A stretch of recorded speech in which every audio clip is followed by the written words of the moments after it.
ఏమైంది తమ్ముడు? ఏమోనన్నా స్టార్ట్ కావట్లేదు. అవునా, నేను చూస్తా ఉండు.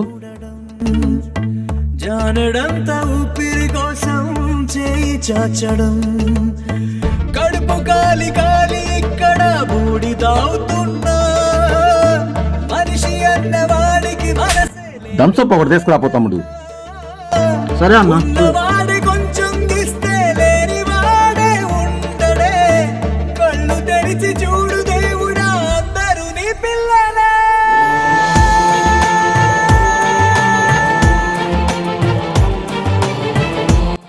అసలు ఎంతకేమైందన్నా? ఏం అర్థం కావట్లేదు తమ్ముడు, మెకానిక్ షాప్ దగ్గర తీసుకెళ్ళు.